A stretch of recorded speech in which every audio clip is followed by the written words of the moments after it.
shooting 2 state lawmakers there. We're waiting on a news conference to start in just a few minutes where the county attorney's office is going to talk about these charges and these allegations against this suspect. It was a 2-day manhunt. Crazy story there. Thankfully, he is that suspect now in custody. But we'll have that news conference for you coming up in just a few minutes, live on Fox 35 News Plus. We will look forward to it, Garrett. Thank you so much for that. Appreciate you. Thanks, Garrett. Yeah, back to Paul's, Amy, and John. I can only imagine seeing everything firsthand, but I remember that night, and I just remember just being in shock. And it was awful. I just cannot believe that it's also been as long as what it has, but I feel like it feels like probably one day has gone by for all these families and everyone that's been impacted by it. And you can't help but put yourself in the position, I don't know if you feel like this as Danielle, as a parent too. Gosh. Seeing that mother come out, I'll never forget her face after she came out of that walkthrough. It's just heartbreaking. When it happened, I remember one mother who was looking for her son. She was like, you know, live on the air asking for her son. She hadn't heard from him. She's been calling and texting, but you know, she's like, I know he's going to be okay, and unfortunately he was not okay. And you know, I think as a parent, you know, when you ask the question, would you go in, right? And I wouldn't want to, but I think as a parent, the last thing I can do to honor my child, right, would be to go in and honor him one last time. Right? And I think that's probably the way a lot of parents. And I know Amy and John felt the same way. They didn't want to, but they did. Yeah. We're going to be back with more news coming up on Good Day Orlando Extra.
You're watching Fox 35 News Plus, streaming on Fox Local. Well, good morning to you, and welcome into Fox 35 News Plus. I'm Garrett Wymer, and thanks for joining us on this Monday morning live on Fox Local and on YouTube. Getting ready to be a busy hour here, so we want to let you know a little bit of what we have coming up in the show for you here on Fox 35 News Plus.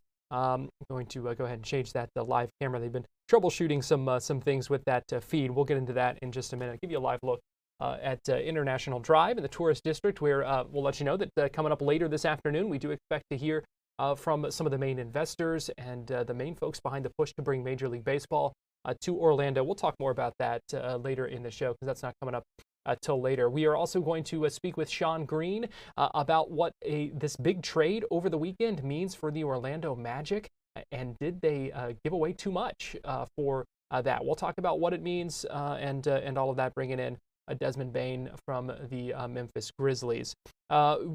We will also have some details on the on multiple house fires reported in Apopka. Still trying to nail down some details on that, but we will tell you what we do know in that because there were several of them. We also know there were strong storms in the area at the time. But I want to give you a live look here at the Hennepin County Attorney's Office in Minnesota, where we are waiting for a news conference to begin any minute now to talk about the charges against Vance Boelter. He is the suspect who was arrested in Green Isle, Minnesota late last night after a 2-day manhunt. He's accused of killing accused of shooting 2 state lawmakers and killing one of them. Representative Melissa Hortman and her husband were killed. He also injured Senator John Hoffman and his wife. So these are the victims in that. This is the suspect, Vance Boelter, again, who was arrested after a 2-day manhunt. So we do expect to hear more from the prosecutors about the charges he is facing. He is charged with 2 counts of second-degree murder and 2 counts of attempted second-degree murder. So we will bring you that news conference live as soon as it begins. Obviously, a big story that we have been following since it happened. We had coverage of it Saturday on Fox 35 News Plus, part of our extended coverage here on Fox Local and YouTube when we were covering many of those protests, because we have also seen, it seems, a rise in political violence, and that is something that Senator Chuck Schumer, a Democrat from New York, is expected to talk about at a news conference around 11:30 or so. We'll try to bring you that as well as we continue to kind of track this story and the fallout from it. But again, an arrest has been made in those shootings out of Minnesota. We expect some more details coming up in just a few minutes. So we will get you there as soon as that news conference begins. But we do want to begin with some stories out of Central Florida here, where multiple house fires reported in Apopka last night. And as I said, there were strong storms in the area with lots of lightning. We talked earlier today with Steve Preston, who is a neighbor, who told us a little bit about what he saw when the fire broke out. So we were getting ready to go to bed last night around 11, and I was setting my cameras and the alarm system on the house, and saw something out of the corner of the camera, because I'm 3 doors down, and it was kind of flashing down here, and I thought maybe it was, a fire truck or something. So I came out front, and it was like flames were 100 feet in the air. 150 feet in the air, and it was like fully engulfed. And nobody here, so I called 911, but I guess they'd already gotten another call. But they had several other fires in Apopka, so it took them, 15, 20 minutes to get here. By then, the house was totaled before, anything got here. And but the lightning was just incredibly crazy last night. It was popping all around. Never heard anything quite like it before. Talk to me about that. What was that like, just hearing that lightning last night? It was scary. My daughter was here, for Father's Day, and we wouldn't let her leave. It was so intense. In fact, we started to walk out the door at one time. It was like popped right out in the street here somewhere.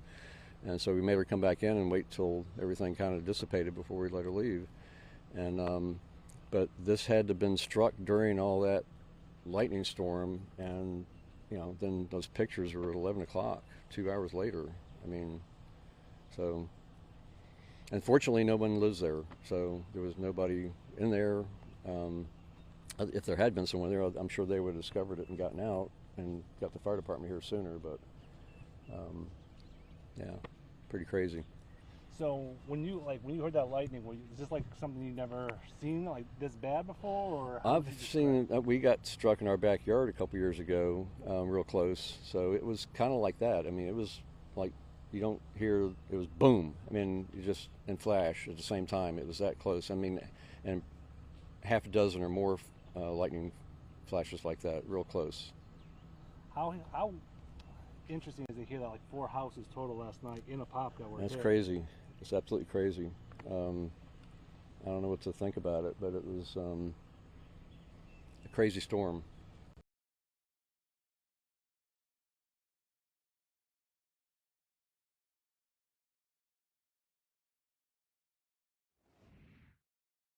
Again, here's some of that cell phone video you can see that we saw played for you just moments ago during that interview. It certainly was a crazy storm and crazy fires to see. Still working on nailing down some more of those details. We will try to bring you updates as we get them. We are also continuing today to track the latest in this case against suspended Sheriff Marcos Lopez, who is still in the Lake County Jail 11 days now after he was arrested. He is facing charges in connection with a suspected illegal gambling ring that was run out of a club in Kissimmee.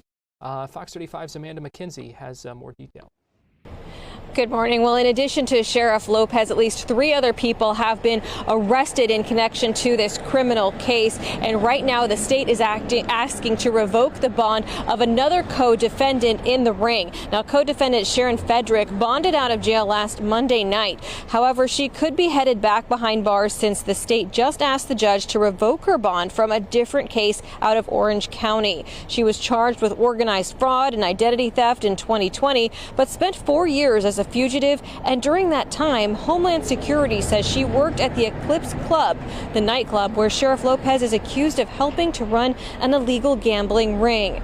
Right now, Sheriff Marcos Lopez is the only one of the 5 people listed in the criminal complaint who is still sitting in the Lake County Jail. He faces federal racketeering and conspiracy charges. Sheriff Marcos Lopez's attorney asked the court for a hearing to reduce his $1 million bond, but then canceled her own meeting without an update on the docket for the past several days. Now, it remains to be seen if and when the suspended sheriff may walk out of those doors here at the Lake County Jail. Meanwhile, Homeland Security says more charges could be coming to others involved in this case. For now, there is still one person on the run, and that is Kate Ying Zhang. I want to give you another live look inside the Hennepin County Attorney's Office, where we expect to hear from the prosecutors there any minute now with an update on the charges against Vance Boelter, the suspect accused of shooting 2 state lawmakers and their family members. We will bring that to you as soon as it begins. We're going to step aside, take a quick break here on Fox 35 News Plus, but we'll be right back.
Welcome back into Fox 35 News Plus. We are seeing officials filing into the room in the Hennepin County Attorney's Office, where we are expecting an update on the charges against the suspect in the shooting of 2 state lawmakers there.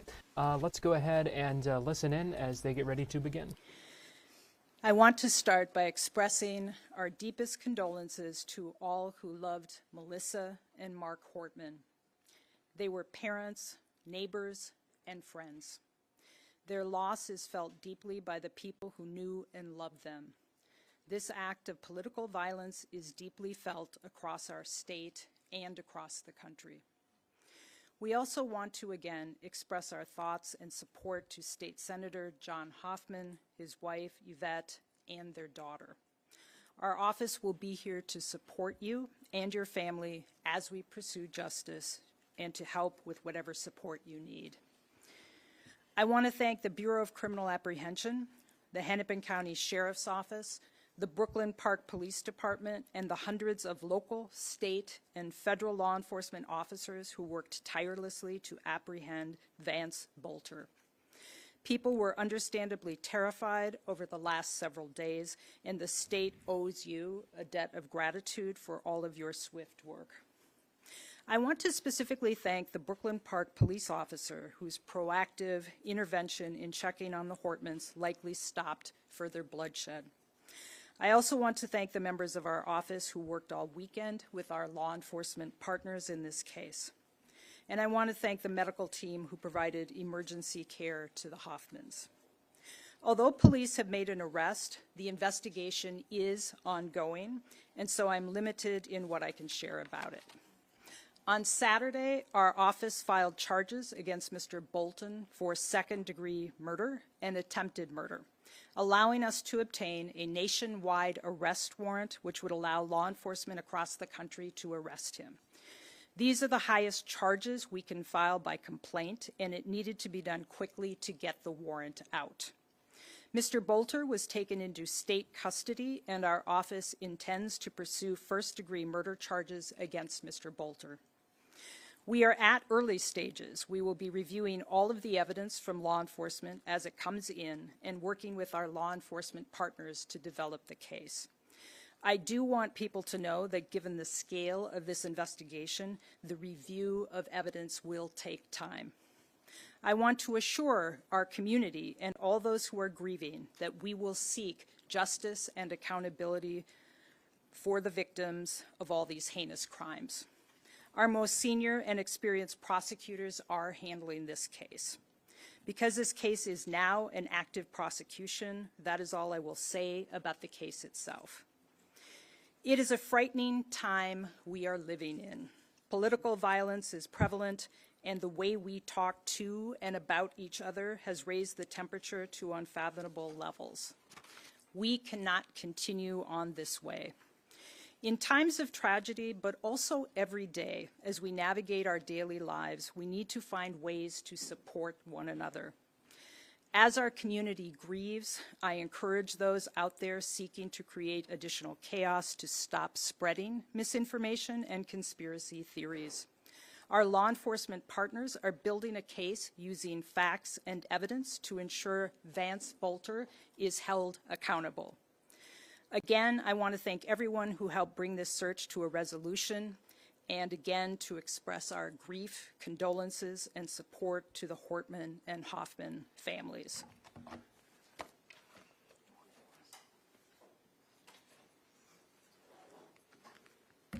Good morning. I'm Dewana Wood, Sheriff of Hennepin County. I want to begin by expressing my deepest condolences to all those impacted by the unspeakable tragedy, especially to the families. I stand here with immense gratitude to the law enforcement agencies who responded with speed, strength, and commitment to justice and public safety. Thank you to the Brooklyn Park Police Department and the Champlin Police Department. Hennepin County is proud to have your team serve in our community as we grieve with you. Thank you to all the local, state, and federal agencies. Hundreds of first responders came together to bring justice to an unthinkable act of violence. Our mission was clear: protect the public, prevent further harm, and hold the perpetrator accountable. We all shared a singular goal: justice rooted in public safety. Vance Boelter inflicted unimaginable harm to our community Saturday morning, and he did it while impersonating the very people who are trusted to protect and serve. These violent acts strike at the heart of our democracy and the safety of those who serve the public with dedication and courage. Our hearts go out to Speaker Melissa Hortman and her husband Mark, their families, and their loved ones. We are also grateful Senator Hoffman and his wife Yvette are expected to recover, and we will be here to support them during their long journey of healing and grief. Today, the manhunt is over, but the investigation continues, and more importantly, the process to healing begins.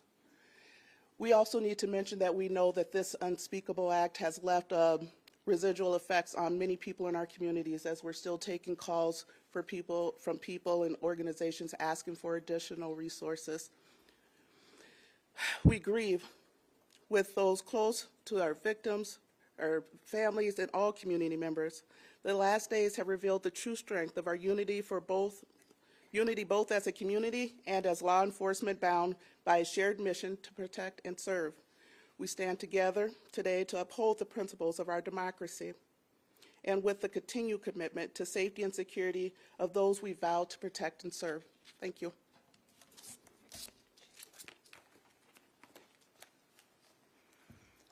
We also have Drew Evans from the BCA, Chief Mark Bruley from Brooklyn Park will stand for questions. Superintendent, I've been just curious, we were with you last night. In hindsight overnight, did the defendant give us any indication, any comments, anything you can share publicly about his mode of cooperation with authorities? Yeah. Made a decision to not take his own life at the moment, so I'm curious. Yeah, so the question was related to whether or not there's cooperation. The individual, we can't provide a lot because it's now under the prosecutorial process in terms of what cooperation was.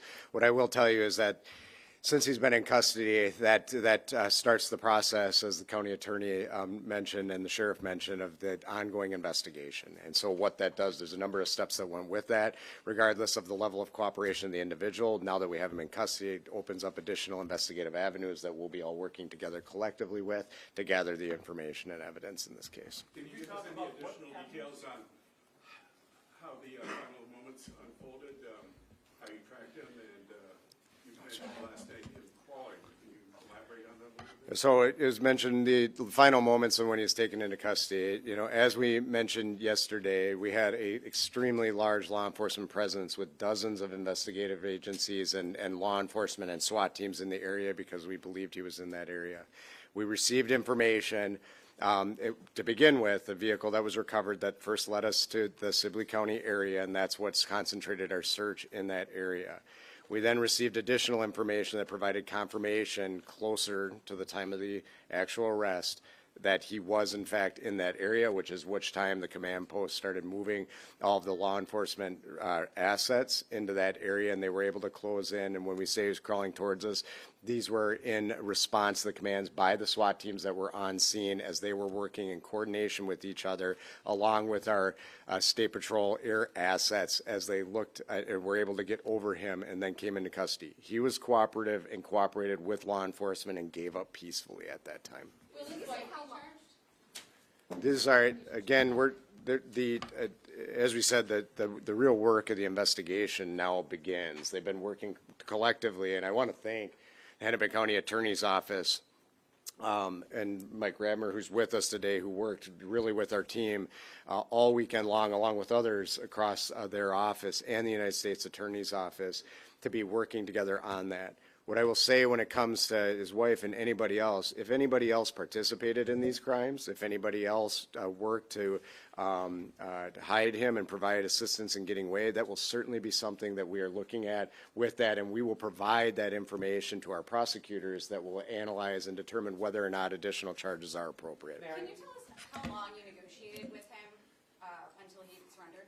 Yeah, so it was, I don't have the specifics. The question is, how long did we negotiate with him? It was a relatively short period of time because they were moving in and he was cooperative. So it wasn't a prolonged negotiation with him. It was more that they converged on him. And because of the extremely good coordination and what they're doing, I believe he's certainly in a position where he just had to give up because he knew he was surrounded by who was there. And Mary, I have a question. I know we're going to hear shortly from prosecutors. Yeah, so if I could just say, I think, as Drew said, we've shifted into prosecution right now. And so I understand why it was important to get information out there to the public, because there was a person who was suspected of these murders. Right now, what everybody up here is trying to do is to protect the integrity of the investigation. And so I know there's a tension. I know people want information, and right now we're really trying to focus on the investigation so that we don't have all kinds of information out there, so that as law enforcement gathers that information, if we need to present it in court, there's integrity there. So I know you all have questions, but that's the reason we're really focusing on not sharing some information. Yes, Paul. And I have a legal question. Of course. Here shortly from Yes. federal prosecutors. I heard Yes. the attorneys pontificating on the morning news, and if the feds take this, if it could be a death penalty case. I don't know the specifics there. But what are we going to hear today from across the street? And do you want this case in your jurisdiction in Hennepin County? So I know that the feds are going to make an announcement, and so they can speak for themselves. What I can assure our community is that we have filed charges. As you know, we intend to seek first-degree murder charges here. The penalty for that would be life without parole. So we intend to go forward on this case because we are accountable to protect our community and hold people who commit crimes in this county accountable. Well, so as Drew said, there was plenty of coordination on finding him, and all law enforcement, the sheriff, Brooklyn Park, BCA, FBI, coordinated together to locate him. We certainly have been in conversation with the U.S. Attorney, and as I said, I think they're probably best able to answer questions. Is he doing the first appearance here, or is it going to be in federal court in St. Paul? Well, what would happen typically is that he would make an appearance, a first appearance in state court here at 1:30. We have been told that the feds were going to pick him up at 10, and then the feds can answer other questions about that. Thank you so much. Is he making an appearance here today or not?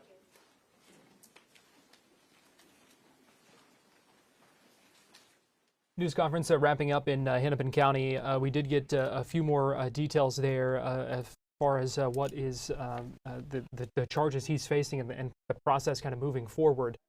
He has Vance Boelter, 57 years old, arrested obviously after that two-day manhunt in Minnesota. He is charged in connection with the shootings of those two state lawmakers and their spouses. Now, the manhunt we know is over, but as those officials said, the investigation is continuing, and really the path to healing also just beginning for that community.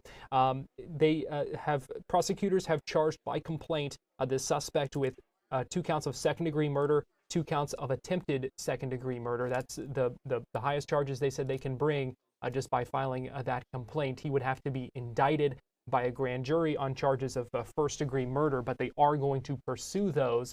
As we heard from Hennepin County Attorney Mary Moriarty the penalty for that, the possible sentence for that would be a life sentence without parole. Now, we do expect another announcement, as you kind of heard one of the reporters alluding to in their questioning, about a statement from the U.S. Attorney's Office. That would be the federal prosecutors. They're expected to speak at noon Eastern, so we will see what happens with that. And you also heard the Hennepin County Attorney mention that we believe this suspect is due in court at 2:30 p.m. Eastern time to make his first appearance there. We're going to take a break here on Fox 35 News Plus, but we will be right back.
You're watching Fox 35 News Plus, streaming on Fox Local.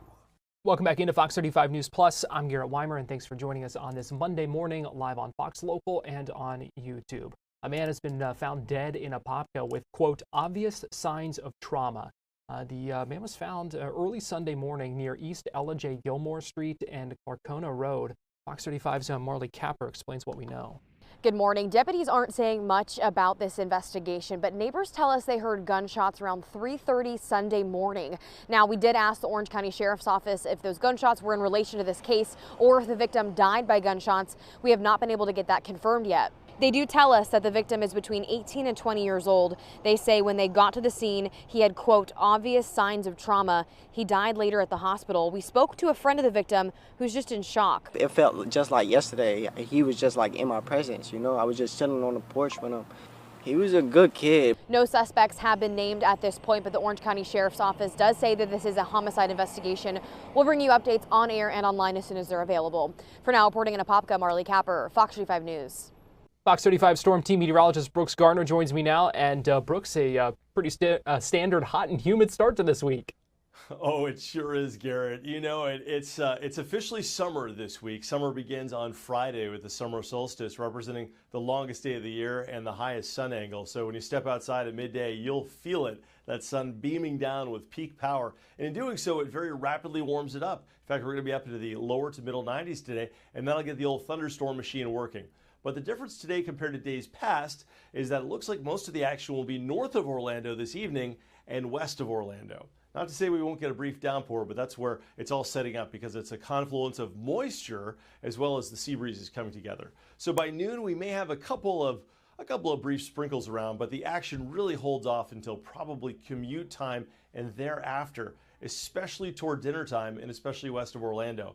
And the line from roughly Dade City over there in Pasco County northward through Claremont, the Villages, Denellen, and Palm Coast. And that's where most of this rain will likely rain itself out. It may propagate back east toward Deltona, Daytona, maybe Orange City, and potentially Sanford and Lake Mary through 9 p.m. before after that things start to dissipate and it goes away. Now, it's tough to say exactly where that's going to set up. I mean, it could be a little farther east by a few miles or a little farther west, but that's the general idea. It's been quite a warm morning, a view here of our iDrive camera looking over the attractions. And at this hour, we're up to about 86. We're going to warm up to 94 today for a high temperature by 4 o'clock. Our rain chance in Orlando at 30%. So that's isolated storms, not necessarily likely, but it can't be ruled out. And one of the reasons for the lower storm chance is that high pressure is controlling our weather and it's driving in drier air. Now, obviously this map has a lot of color on it. Where you see those pinks and blue colorations, that indicates the atmosphere's most hefty humidity levels, where there's the highest atmospheric tropical air. Now, as the week goes on, high pressure anchored to the Atlantic is actually going to push some slightly drier air into our region, keeping those blobs of pink, purple, and fuchsia away from us and limiting our rain chances until perhaps this weekend, where some of that humidity creeps back into Central Florida, producing a higher chance for rain as we head into the weekend. But there's still a little bit of uncertainty there, so we're keeping it at 30% across the board, but just a heads up this weekend, we may have to contend with some slightly more widespread rains during the afternoons and evenings. That said, temperatures will also be, well, they're going to be a little bit warmer than normal throughout this period. So instead of our typical high of 91, we're going to be about 3 to 4 degrees warmer than that just about every day. 94 for today and tomorrow, 95 by Wednesday. And then looking ahead to Friday, June 20th, the summer solstice, the first day of summer, we've got a 30% chance for some rain. So the good news with this 7-day forecast, it's very hard to forget it. It's going to be about 94 right. every day with a low of 75 and a 30% chance for rain. That said, we'll see how the weekend shapes up, Garrett, and see if some of that moisture sneaking back into the area does indeed send those chances for rain up significantly. All right. Yeah, whatever you're doing for the weather, whatever preparations you're making, however you're dressing, just do it every day this week. Yeah. Rinse and repeat. Just don't wear the same T-shirt every day. That could get a little that's true. Yeah, definitely want to rinse that. Fox 35 Storm Team meteorologist Brooks Garner, we appreciate you joining us. My pleasure as always, Garrett. Thank you. See you tomorrow. We are also continuing to monitor developments out of the Middle East as the conflict between Israel and Iran continues to grow as those two nations trade airstrikes. Fox News is also reporting today that President Trump turned down Israel's plan to assassinate the Iranian supreme leader. Colonel Jay Voorhees, a retired colonel with a special operations veteran, former commander as well, was on Good Day Orlando this morning to talk about the situation. Anytime, talk of war strikes in the Middle East, I think we all get nervous around the world because we know how powerful many of these countries are and the types of weapons they have. Talk to me a little bit about what your observations are thus far between Iran and Israel. Well, Amy, we don't want to see war in any case, but in this particular situation, I think Israel did what it had to do. There is absolutely no way that we can allow Iran to acquire a nuclear weapon. I mean, they've stated their #1 objective has been the destruction of Israel, and along with the destruction of the United States. My observation as far as the execution, Israel's been very precise on their targets, taking out leadership, taking out different capabilities they have, taking out nuclear facilities, and Iran has indiscriminately fired into cities. And, they're saying they're targeting, specific military targets, et cetera. But if you watch the video, that's not happening, and they're targeting civilian areas. And I think when you look at that, it's kind of telling to the two different sides and what their objectives are and how they're going to execute things. And Colonel, the other thing that we know from overnight is that the U.S. Embassy has now been targeted there in Israel. How much does that weigh on the Trump administration, knowing that the U.S. Embassy has been attacked and that the U.S., there is no way for us to not be involved in this some shape, way, or form? Yeah, I think that we're walking a very fine line, trying to balance, as you mentioned, or it was mentioned before, inflaming the greater Middle East. But we have been supporting them and knocking down the ballistic missiles that have been coming into Israel. I know that from open source, we've been sending some pretty specialized assets in there as far as aircraft to be able to defend.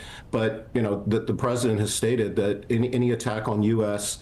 Will be met with ramifications. So we'll see what will happen. But Israel's executing a pretty good plan right now. They've got dominance in the air. They're able to pick out their targets and just going to continue to refine that as they move forward. So I think that we're just going to have to sit back and see what happens. But at the end of the day, Israel cannot fail, and we will not let Israel fail in this particular situation. Colonel, can we talk about the Iron Dome? How exactly does that work? We have heard, talk about having some type of Iron Dome in our country. How does that protect Israel? Obviously, it's not foolproof.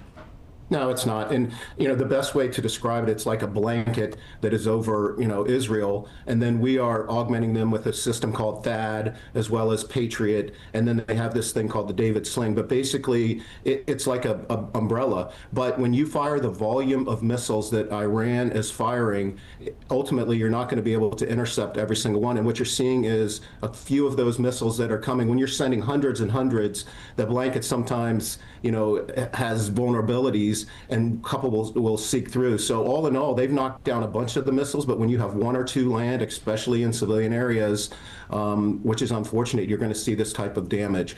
But the best way, again, is it's like a blanket that covers and protects, but it's not foolproof, especially, again, with the volume that's being fired at Israel. And Colonel, the other thing that we've heard is Iran is calling for other Middle Eastern countries to join with them in attacking Israel. If that were to happen, how significant would that be? Well, it would be significant, but I would tell you behind the scenes, I think that the other Middle Eastern countries in and around Iran are not upset with this. Saudi Arabia, UAE, Qatar, they're not great friends with Iran, and the threat of Iran having a nuclear weapon weighs on them heavily. So if that ever happened, which I personally don't think it would be a bad situation. I think you have to be aware of these terrorist organizations that have been supported by Iran, but also internationally, that might be sympathetic, because the Houthis, Hezbollah, Hamas have been decimated as well. So I don't think the threat is the greater Middle Eastern countries right now, and I think they're pleased with what's going on, to be quite candid. And meanwhile, the G7 summit going on as that conflict begins to escalate. This is a live look right now at President Trump and the Prime Minister of Canada meeting and speaking. So it looks like they are taking some questions as well. Let's go ahead and listen in for a minute before we go to break here on Fox 35 News Plus. I have a tariff concept. Mark has a different concept, which is something that some people like. But we're going to see if we can get to the bottom of it today. I'm a tariff person. I've always been a terrorist. It's simple, it's easy, it's precise, and it just goes very quickly. And I think Mark has a more complex idea, but also very good. So we're going to look at both, and we're going to see what we're going to come out with something. Hopefully. Do you think a deal is achievable within days, within weeks? Is there that kind of runway? Yeah, it's achievable. Both parties have to agree. Yeah, sure. Mr. President, have you heard any signals or seen any messages from intermediaries that Iran wishes to de-escalate the conflict? Yeah. What have you heard? What have you heard from the Iranians? They'd like to talk, but they should have done that before. I had 60 days, and they had 60 days, and on the 61st day, I said, we don't have a deal. They have to make a deal, and it's painful for both parties, but I'd say Iran is not winning this war, and they should talk, and they should talk immediately before it's too late. And what would you say, in your opinion, what would it take for the U.S. to get involved in this conflict militarily? I don't want to talk about that. As you mentioned Putin, do you think that he should have a seat at the G7 today, that it should be the G8? I'm not saying he should at this point, because too much water's gone over the dam, maybe.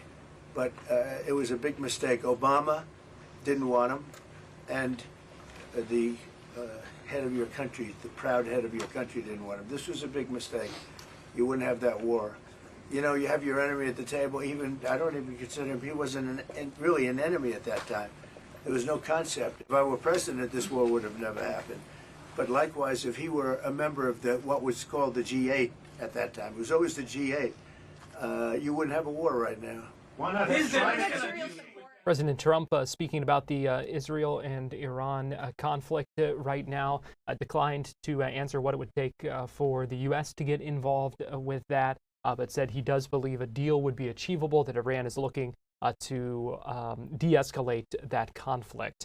We're going to take a break. Here on Fox 35 News Plus, you'd like to continue watching President Trump speaking, you can do so on Live Now. We're going to take a break, and we'll be right back.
You're watching Fox 35 News Plus, streaming on Fox Local.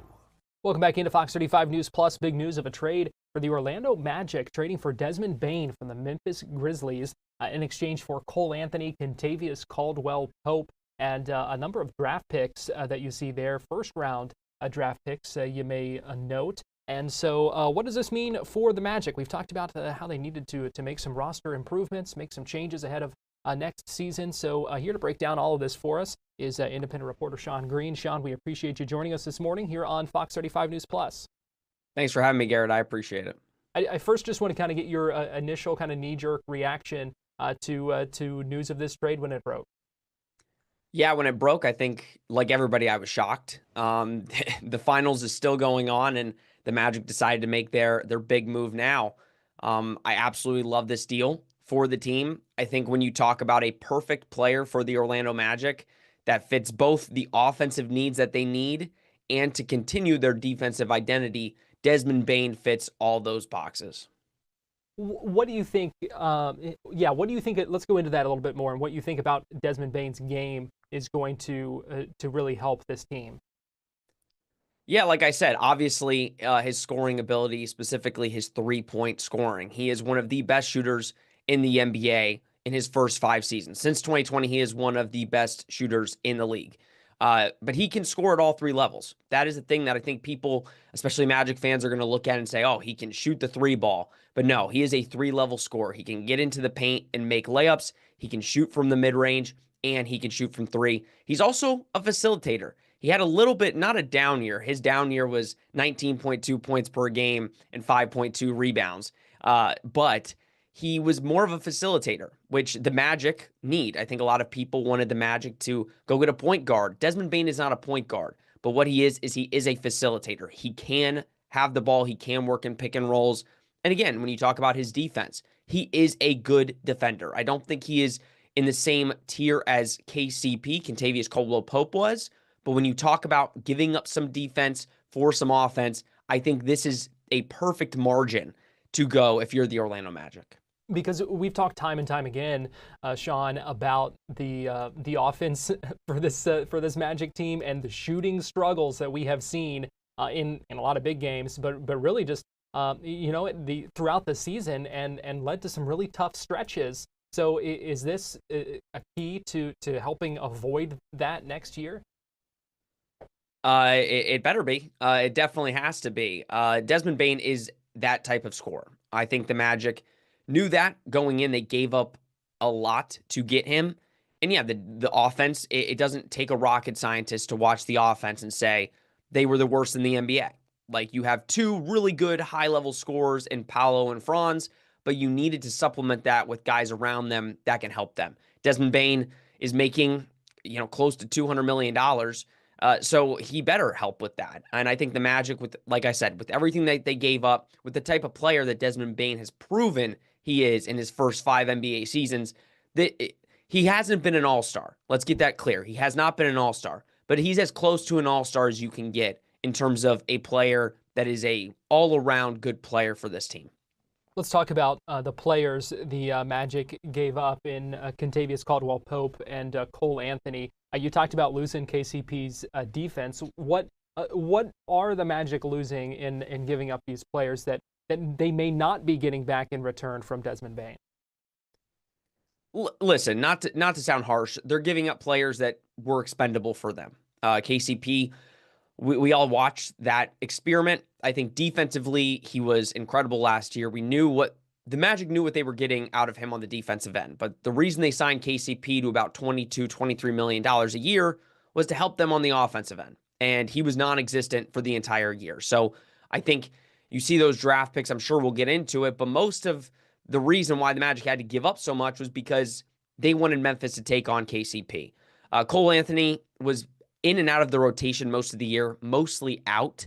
I think that one hits Magic fans more just because he's been with the team for 5 years. They drafted him in 2020. He's a fan favorite. He's a media favorite. So that, I think, hurts more. But in terms of how much this hurts the Magic, in terms of depth, I think very little. Those draft picks, though, that's a lot of first-round picks, Sean, to give up. It is. And I don't understand. I do understand. But a lot of people are saying, oh, that's an overpay for a guy like Desmond Bane. Why are you giving up that many picks? You can't look at it on the surface of that. I think a lot of people are comparing it to what Kevin Durant might get on the open market. They're comparing it to what Mikal Bridges got in a trade last season.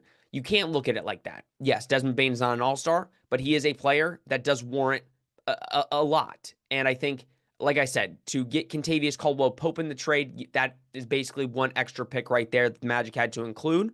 I think everybody likes to look at that Phoenix pick. That's going to be probably a lottery pick.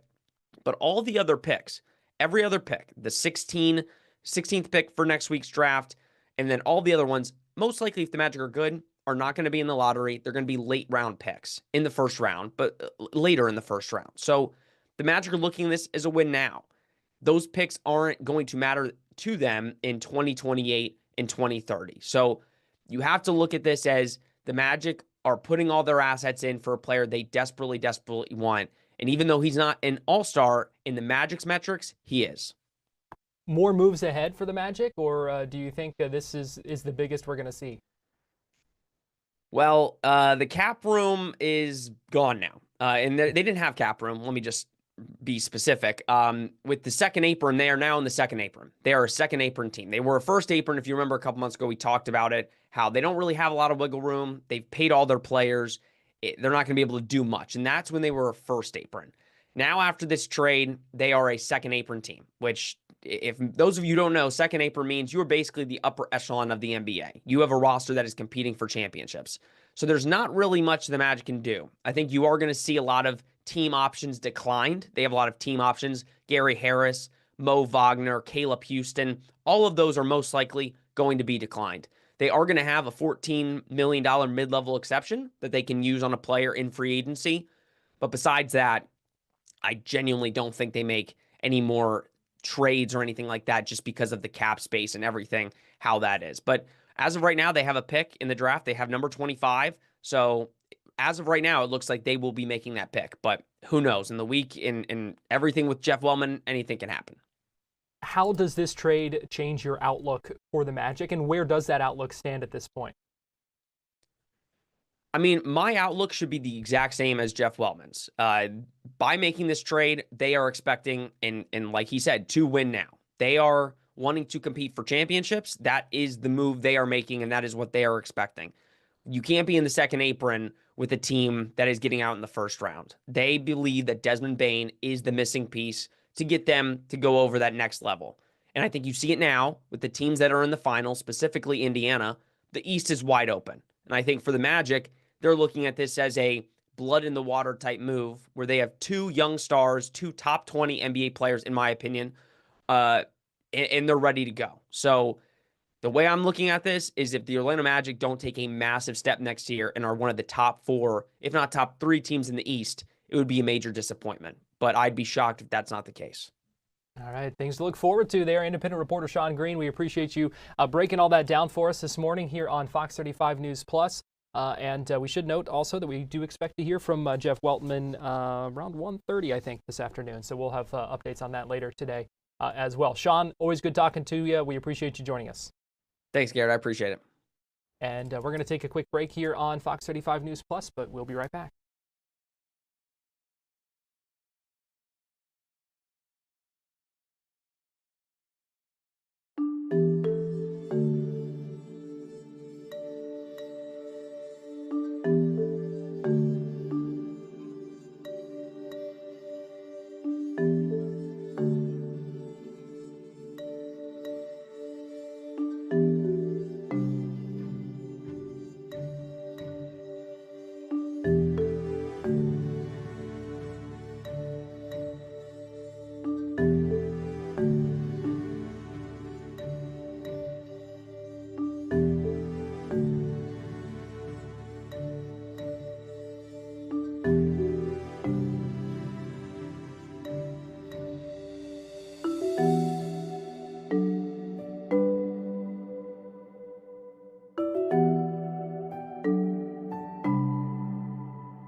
watching Fox 35 News Plus, streaming on Fox Local.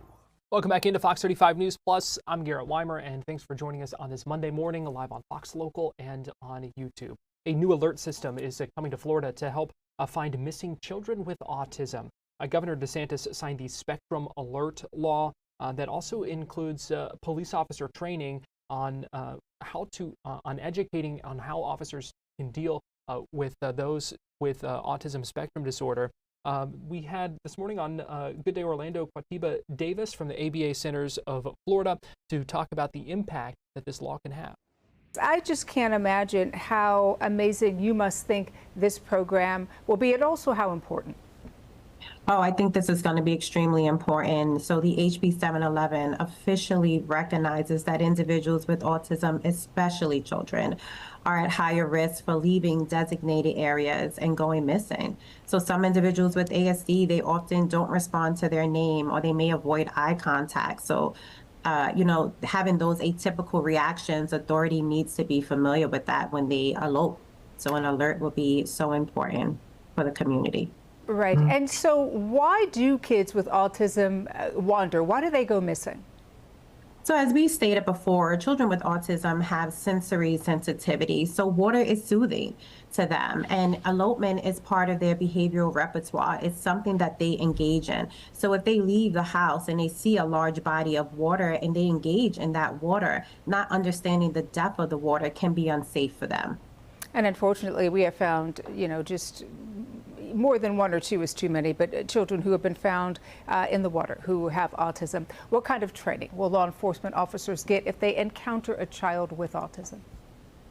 So they can get training understanding how to approach children with autism, understanding their sensory sensitivities, again, sirens, light, physical touch, knowing how to de-escalate them without force, understanding that individuals with autism have nonverbal communication needs, and how to help law enforcers better understand those unusual responses to commands, such as running away when they're told to stop instead of stopping. And so what would be the best way to deal with something like that? Because you're right, Eve, you and I have talked before, and I told you that my nephew has autism. The running away aspect is kind of like just a response to being uncomfortable and not kind of knowing what's going on. Obviously, when you're dealing with a police officer and you run away, not a great thing. Yes. So just avoiding loud commands, allowing them time to process, trying not to approach them so quickly, things of that nature. So, when law enforcement come and they have the loud sirens, the lights, and they're asking individuals with autism to stop, it can be a little frustrating for them. So they don't know how to respond. So being more aware of their commands and allowing time for processing would be beneficial. One of the other things I know is that children who do have autism, they are just so smart and just such special human beings. So is there something that we can teach them? Is there something that we can tell them if they are stopped by a police officer, or if they're out and about and they see an officer? Because the first instinct is to be afraid. Yes. So during our treatment phase with individuals with autism, we train with them, right? So we bridge in common stimuli, and we set environments up for real life situations such as these. So we practice these safety issues and concerns with elopement and their day-to-day training. So we set up environments, we probe these different safety skills for them, so that when they do come in contact with law enforcement, they're better aware of what to do. Breaking news here, major traffic alert on I-4 near Champions Gate. You can see almost all of the lanes. Looks like one lane is open there, but there's a serious crash in the westbound lanes that you can see first responders still responding to. They're causing a lot of problems in Osceola County there, so something certainly to be aware of at this hour. We are also tracking some new information. You can find the details right now, fox35orlando.com. 17-year-old boy arrested over the weekend in connection with the shooting of 3 other teens in Orange County. We have a busy afternoon ahead. At noon, federal prosecutors going to give an update on the Minnesota suspect. We'll have coverage from KMSP. At 12:45, we expect to hear from the Orlando Dreamers as they talk about the push to bring Major League Baseball to Orlando. The Kuiper launch at 1:25. We'll hear from the Magic.